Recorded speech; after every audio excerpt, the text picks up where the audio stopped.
is up, sexy people? It's Dave, it's Duncan, back from Metal Epidemic for another album review.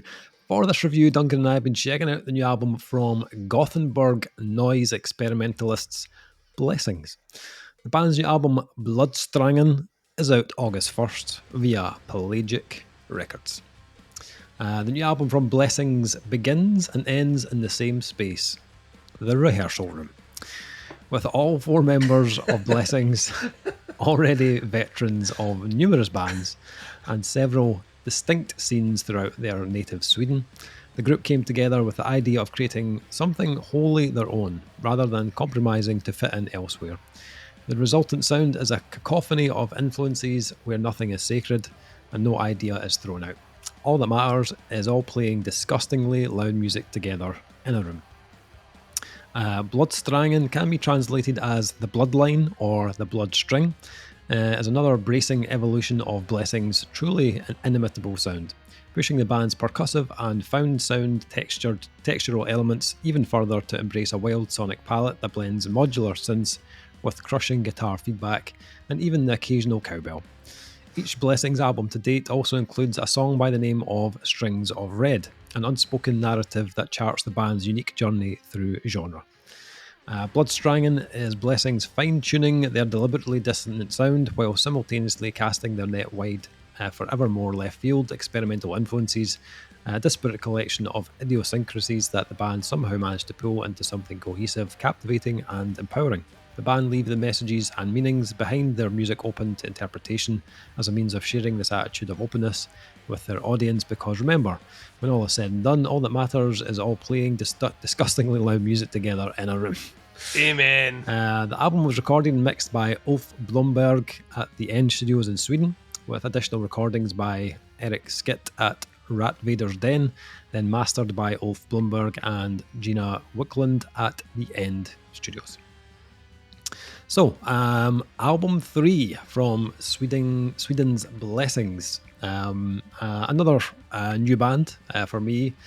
But you know, that's why we're here, Duncan. You know, that's you're bringing you the new shit that no one else is talking about. We do the hard work, so you don't have to. Technically, the band did the hard work, but I mean, they did all the hard work. We're doing the easy bit right now. We're literally sitting drinking. Duncan, we are the hardest working bastards on the internet. I think one Mr. Fantano may disagree, but I feel there's two of us and only one of him, so bring it, Fantano. Fuck that guy. So, to Sweden we shall go, Duncan. For this review, obviously not. We're not driving to Sweden. I love Sweden. Never been, but I've been. I'll take your word for it. How dare you? Lovely. Very expensive. Well, since you've been to Sweden, very expensive. What did you think of Blessings then? What do I think of Sweden? Lovely country, beautiful people, food very, very spenny, alcohol extortionate, just insane, and it's a collection of islands, so you get lost very easy. Like you literally, you're like on one island walking, and then you cross a wee bridge, and you're like, oh, where the fuck am? And I get the feeling they like it that way over there. Haha, another lost foreigner. Haha. Trapped on the island of solitude. No knowledge of these guys before. No. I don't read the press, so I didn't know they were on Pelagic Records, but I kind of knew they were on Pelagic Records. The production on this gives like, it's like someone might as well just like lift up like a sign that says Pelagic with fucking neon lights pointing down. So this weirdly, we have not weirdly, but weirdly, we'll get to the weirdly bit. As always, we're doing a collection of reviews this week. We do them and kind of we'll listen to a few albums, we do a bunch of videos together. That's why sometimes you'll see clothes. Well, do they have no other clothes? No, it means we've just recorded them all synchronized up. So, like, we have a few albums to do in our recording session tonight. Mm-hmm. And this was the one that was different. This was the one that was unlike the others, because all the others had a kind of positive vibe, a little spring in its step, a little, like, tweak on the nipple and a wink of the eye. You know what I mean? There you are. You Jerry Sweet Ten and buy yourself something nice. Okay. Yeah, right. Blessings didn't have that. Blessings was something a little bit more Steal your money. Yeah, use that tenner. I'll still took your nipple. Use your nipple. Like, like, it's that kind of thief. So this is the worst review ever of something that is like so serious, and I apologise if you managed to last through here. I swear I'm about to 5 minutes into this talk about the music. The cool thing for me about Blessings is they kind of have that. They kind of have the Mastodon sludge sound by way of Cult of Luna. It has that big monolithic crushing post-metal sound as background, but that kind of experimental doomy sludge stuff kind of sits comfortably on top of it. When they're talking about in that press statement, which obviously I didn't read, but when they're talking about like really experimenting with sounds, you get that like pretty evident very early on, and they ain't fucking around when they say that. They have a track on this called Clean, which is one of the longer songs where I think during the song they're tuning their guitars, like that. It's like I've heard that sound before in bands in a fucking rehearsal room. As someone's like, "No, we can't play yet. I'm still a tune." Like they have that, and it works. It works to their sound. Also, there's a bit of tongue-in-cheekness calling the track Clean when it sounds so fucking filthy. So this is a dirty song. Yeah. So, right. So let's talk about plus points for them. Okay. A big plus point for me is how huge this album sounds. Yeah. Pelagic have the gift of just like signing bands that sound so monumentally huge. It's difficult to fathom. Like you hear it and you're like, that there must be 12 members in this band. This must be a Slipknot plus 3. You know what I mean? Like how many? Like you listen to it and you just think it sounds so monstrous, and you just realize it's really good production and musicians that like play things very tightly compacted in. And that's the other thing. For all they play with space here, this is a band that really has locked in density. Like this compounded dense sound comes in on those heavy bits where there is no gap between any instrument at all. That's what comes from being like a very well rehearsed, very well practiced band. Like they're just all fucking locked in all the way through. This album has like really interesting moments of really kind of sludgy, powerful post-metal grind, but at the same time these moments where like lead guitar work or maybe a little bit of kind of colourful play on the synths lead these kind of almost haunting atmospheres that kind of just like wisp is the word I would use through sections. No track really leans into them like this is a predominant feature here. There's always an element of something just to break up a sound or introduce you to a sound, which I love. I think they're like, once again, Mastodon are for me kings at that. Of you're like, I'm listening to all this lead work, but oh no, now we're heavy, or I'm listening to this quiet moment and then we're heavy, and they always use it as a way to transition. Blessings do it with like ease to the point where you do like you just felt like I had never heard of them before. My assumption was I was coming late to the party on this because they just doesn't sound like a debut. No. You know, it sounds like we are comfortable, we know who we are, sit back, we're going to take care of you. Another thing about this album is there's a couple of tracks here that run over the 5-minute mark. So in total, the majority of the album sits around 6-minute tracks, apart from the ones that come in at 10 minutes and 9 minutes. There's a shorter track on here called Copper and Dirt, but that's really utilised smartly as the penultimate song and cleverly at that time. The danger of that, especially on kind of post-metal albums, post-metal you live by the sword or die by the sword because you don't get short post-metal songs. They have to be long, right? And you either are distracted by the soundscape that's painted to the point that you forget how long you're listening to it and it works, or you get about halfway through it and realise that the track's still going and it could be done. Blessings fall into the first category. I think they use enough in what they're doing, and even incremental changes of adding percussive elements or like synth parts or like cleaner guitars or like something kind of playful where it's a kind of almost spoken wordy melody thing that they do vocally, which breaks up the tracks, and as a result when you're listening to it, you feel like the tracks have distinct movements which makes it not sound like one long riff. You know, and as a result, tracks that were clocking in at like close to the 7-minute mark, upwards of the 9-minute mark, flowed really well for me. Clean was that track I mentioned earlier on, which it's the first really long track, coming about 3 minutes longer than anything preceding it.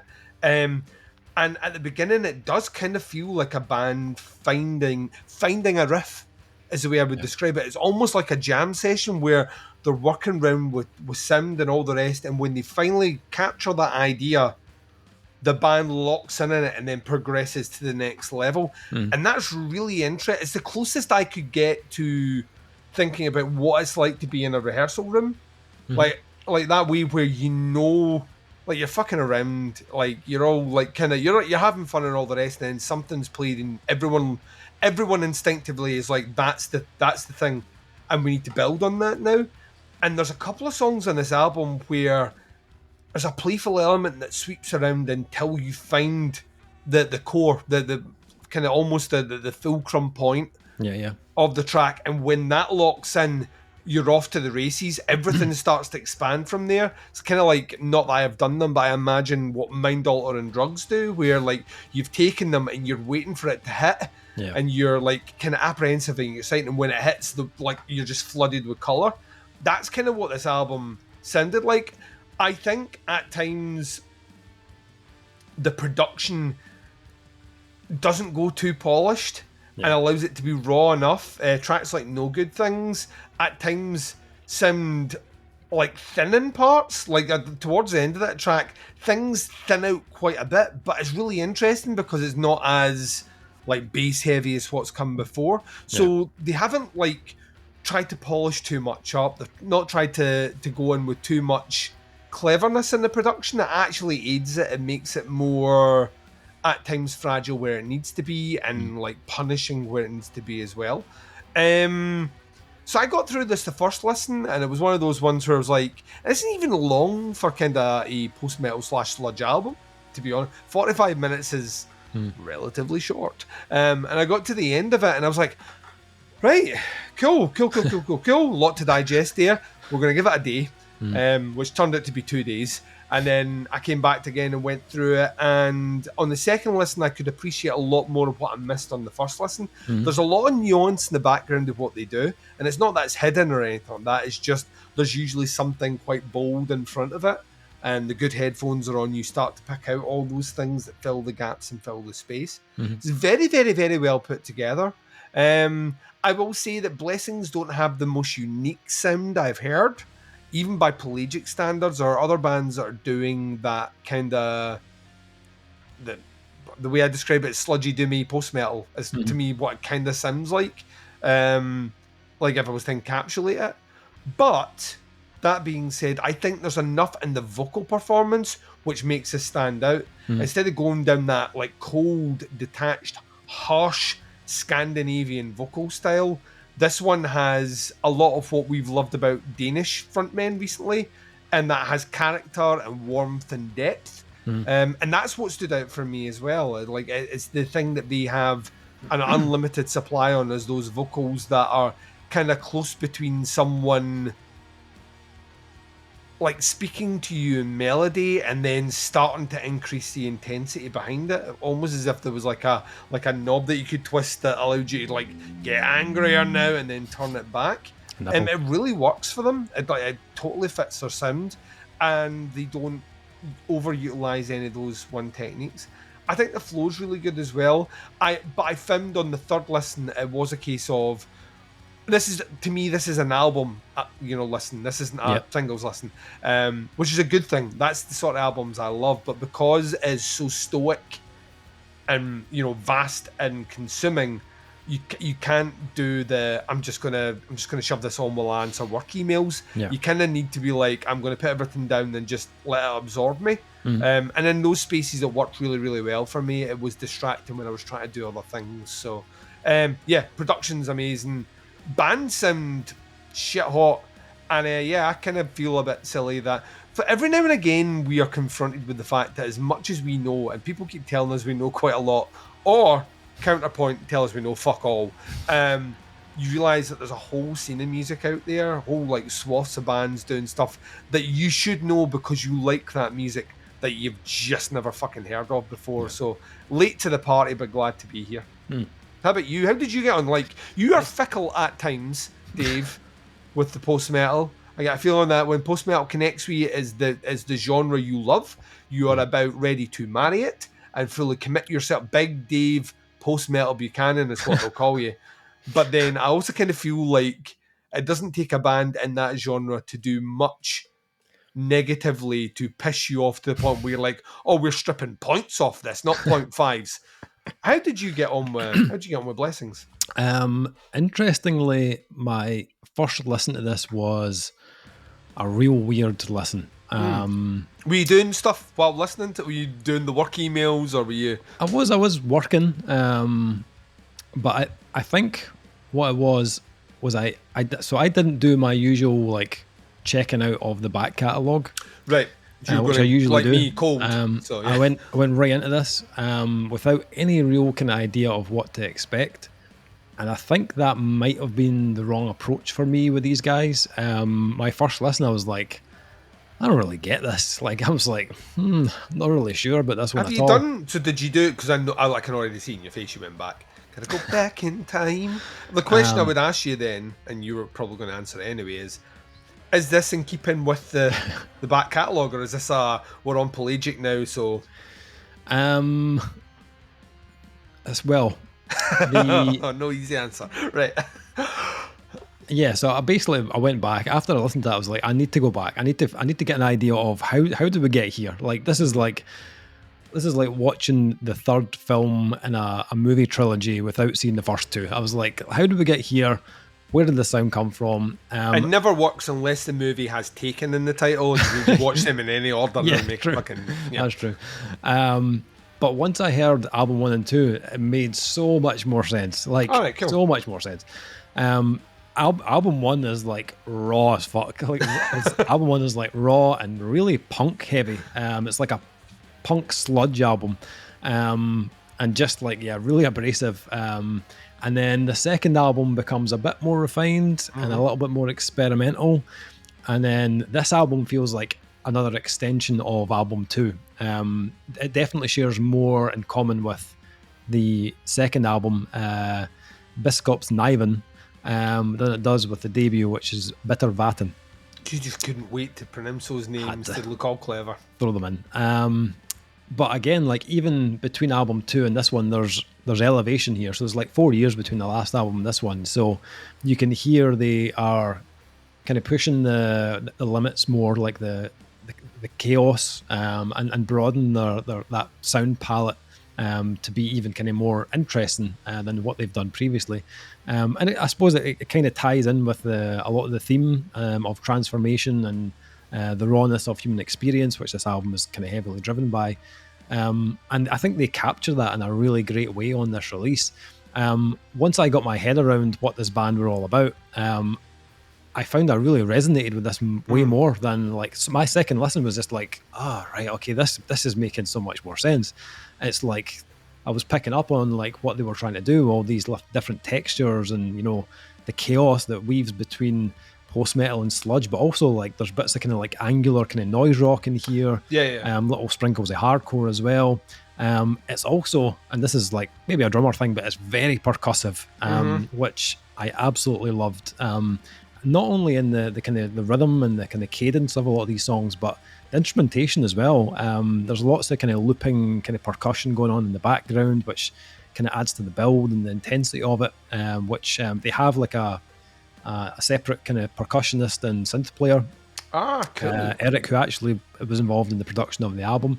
But the drummer, Matthias, is also like very happy to spend a bit of time like kind of working on the toms and building sections up before he kind of locks into some form of groove. And a lot of it is very kind of like very hypnotic for me. I found myself kind of like almost going into like a trance-like state at times. Almost like when you're listening to something psychedelic. But like with this band, you can pretty much almost guarantee that those parts won't last too long. Like there's there's always going to be some sort of like punky kind of snarling riff that's going to come your way pretty soon after that. And I think like because the nature of these tracks is, as you said, it's not like a singles album. No. They are very angular and experimental. I know the first track I heard was Strings of Red, which was, I think it was the first single they released. And it's probably the closest thing to a single on the album. It does have a bit more kind of structure to it. As a nice kind of like payoff in the middle was a big sludgy part, which is really cool. And there was the vocals on that kind of reminded me a little bit of Conan in the way that they are like almost kind of shouted rather than screamed. So same with the lead work as well was a little bit kind of almost kind of Baroness, and it's kind of that kind of arpeggiated kind of Baroness sound, which it comes up again later on the album, I think on track 5. Which I will not pronounce. But, not so bold there, eh? Like in English, it's all we can give is up. So that's what I'm giving you. You gave up trying to pronounce yeah, I did.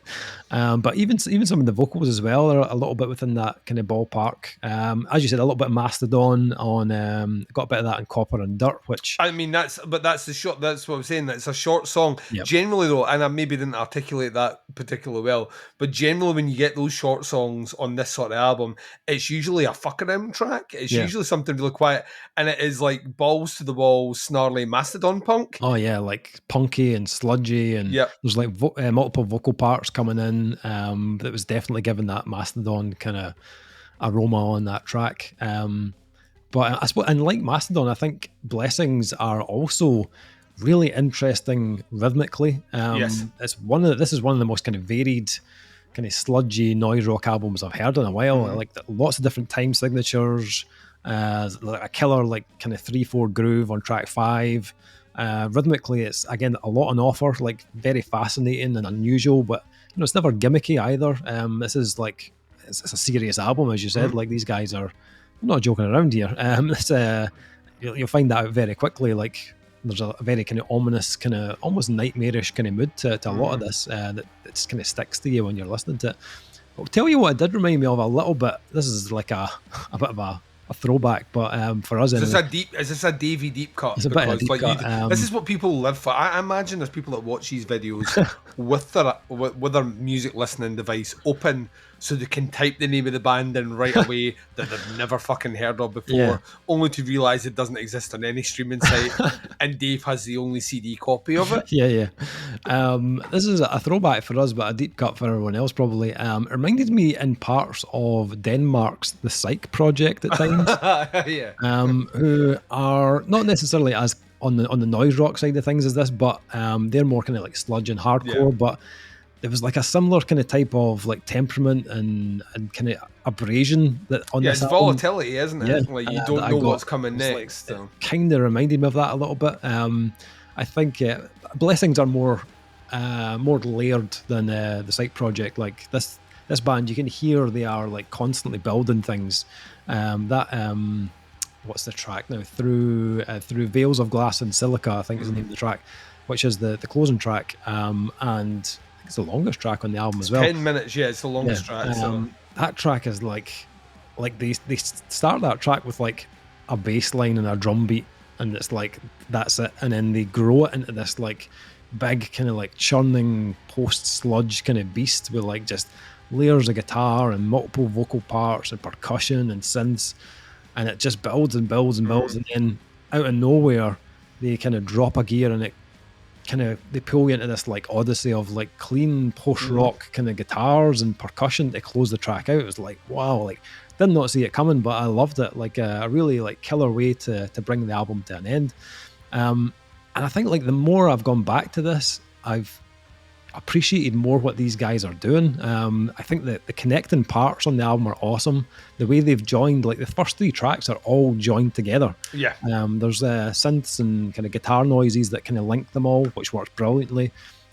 Those 3 tracks are also the first side of the vinyl as well. So there's like a proper like, well, we did here. I was waiting for it. I was like, you've been recording already for an hour, and he's not mentioned vinyl once. What was it? There's that proper like kind of cut in the album where the vinyl does split. So that it made sense, those first 3 tracks, the way they did that. The last 2 tracks of the album also connect in a really cool way, where they have these like heavy breaths at the end of Copper and Dirt that then go into Through Veils of Glass and Silica. And again, it just a really nice flow of those two tracks together. I could imagine a lot of this live as I was listening to it, like just the way it was kind of connecting. I imagine like bits of feedback and stuff kind of joining tracks together. I think they'll weave this together live really nicely. Like I'm glad I went back because like to hear where they've come from on the debut to this is like what, like fucking nuts. Like the difference is incredible. The songwriting is like evolved hugely since that first album, and the way they kind of reveal like all these different moods on the album as well. They're covering like anger and pain and depression and stuff like that. Like you feel a lot of those kind of feelings coming through on this release. But not only that, but I feel that there's a sound here that is a little bit different to what's going on, especially around on Pelagic, who, you know, they have a lot of artists that are very kind of similar. But I feel like these guys have got something a bit more unique about them. Just the way they kind of play with the kind of building of the tracks, the percussion and the synths and stuff. I thought it was really cool. Rhythmically, this is great. Like there's a lot of really cool ideas rhythmically and musically that, you know, the way they've blended it is brilliantly done. Stylistically as well, I think it really stands out. Yeah, I think this is a grower, not a shower for me. And once it kind of grows on you, it's hard not to go back to it. Like I went back to this way more than I was expecting for like how experimental it is, and production wise as well. You mentioned it. Like I think they've taken the kind of weight and kind of natural tones of that previous release, but given it even more kind of clarity in the guitars, a bit more polish on this album than the last one. It's still dense and still gnarly, but it feels a bit brighter. You know, there's a bit more kind of depth to it. So I think for me, like production wise, it's probably the best they've had so far. So really good job on that front. But yeah, like another band I never heard of. Cool to see them on Pelagic because they are a huge label and. We'll definitely get their name out there, and I was impressed with this. I really enjoyed it. Yeah. So final thing, scores for this third album from Blessings. What are you thinking? I'm also thinking, I'm just putting out here because I will actively do this until we see them live. Get Blessings out on a tour with Sugar Horse. Imagine that. That would work. Totally work. You imagine all those connecting synth parts and organ parts between songs. Oh, fucking. Fuck me hard with that gig. I was trying to come up with something later, but that was never going to happen. I was just like with base level with it. This is a 4.5. I think this is fucking great. Like you, like it's that kind of, it's that weird curiosity that you want to keep go back and listen to it again. It's very rewarding on repeat listens. Yeah, and you do it like I said. Some of the track lengths may be daunting to the uninitiated of longer songs. But there's enough going here that the time flies through the track that they don't feel their length, which is a fucking dark art in itself for tracks that are 10 minutes long. So 4.5 from me. Yeah, I'm going to join you, 4.5 as well. Thoroughly enjoyed this. Like my first listen, I was a bit like, I don't know if this is for me or not, but... Oh, what you done, Davey? But glad I went back and checked out the old stuff and then came back to this because it made a big difference for me. And this grew on me a lot over the last week. Thoroughly enjoyed it. So yeah, 4.5 from me as well. Check these guys out. Blessings and Blodsträngen, which is out on August 1st on Pelagic Records. Links below the pre-order to the band, to the single, all that sort of stuff. Check it out. Have a listen. See what you think. Let us know. That is the review. Thanks for checking out. We'll be back with another review very soon. But until then, take care. Speak to you soon. Bye, everyone.